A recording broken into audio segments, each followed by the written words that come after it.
Hello and welcome to this edition of Roadside Republic. Indian elections, the greatest reality show on earth, has begun. The mandate of voters in 6 constituencies is now logged inside electronic voting machines. Campaigning for Indian elections has reached a feverish pitch. Some leaders were in Delhi today to make poll promises. Some crisscrossed the length and breadth of this country to woo the voters.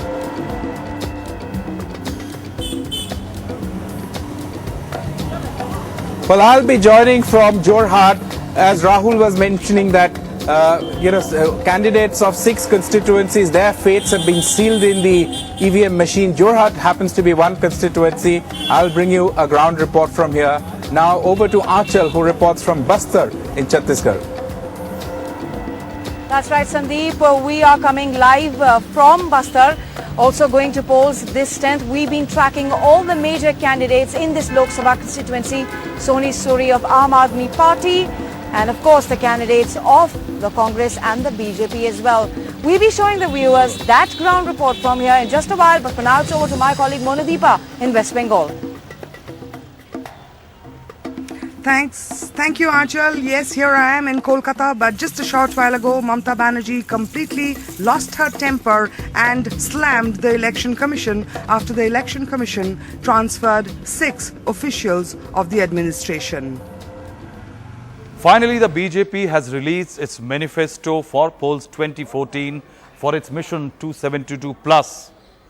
The BJP's manifesto promises the sky, promises change.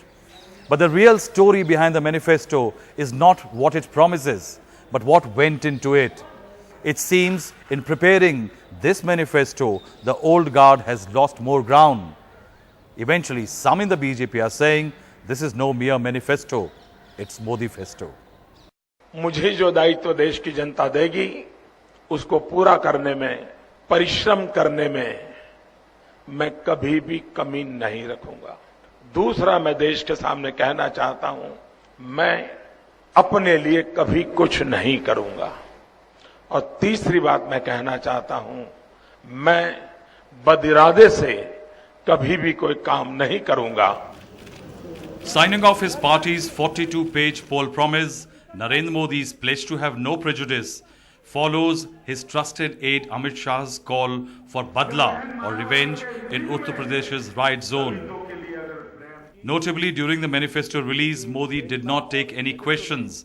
But overall, Modi has toned down the Sangh's Hindutva agendas, targeting growth and inflation instead.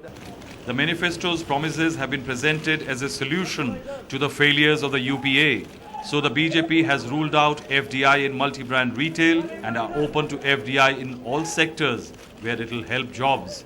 Accusing the UPA of tax terrorism, it promises rationalization and simplification, while the Congress promises to push through in 1 year what it has been trying for the last 10. And the BJP has promised to build 100 new smart cities, where the Congress promised 100 new urban clusters. Our opponents' communal agenda is a grave threat to the unity, to the integrity and progress of our country.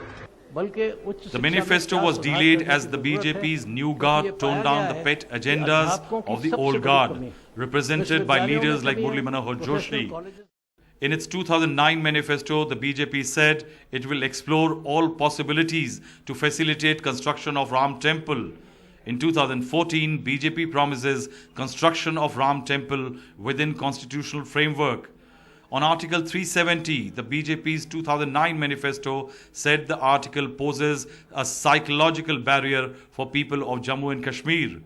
Now the BJP says it will discuss the article with all stakeholders, though the party is committed to its abrogation.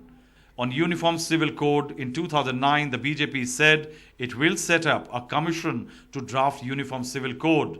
This time, the BJP promises Uniform Civil Code harmonized with modern times. Manifestos with grandiose aspirations for more votes is common. Political speeches becoming more important than manifestos has been happening for some time. Political parties failing to separate rhetoric from serious policy assertions is something not uncommon. But this time the BJP manifesto suffers less of these. This time the BJP manifesto shows that the old guard is slowly fading, and so is the dominance of Swadeshi. In Delhi, Rahul Srivastava for NDTV. For his mission 272, Narendra Modi started Chai Par Charcha. Sandeep Phukan, my colleague, is visiting his home state, standing in Jorhat. He promises to bring the buzz in the tea gardens, and of course, when he returns, a pack of Godola Assam tea. Thank you, Rahul. I don't know whether I'll actually manage to get that tea, but just in case if you're wondering what am I doing next to this dhol, I couldn't have represented Assamese culture better than this place. This is the Assamese dhol, this is the pepa, the trumpet, this is the japi, the headgear, the phulam japi, all symbolizing that Bihu, the biggest Assamese festival, is just 7 days away. But there's not much of a Bihu buzz here because there's election buzz. Five of the 14 Lok Sabha seats went to polls today. Fate of many of the candidates are sealed in that electronic box. I moved around the constituency of Jorhat and Dibrugarh to bring you this report.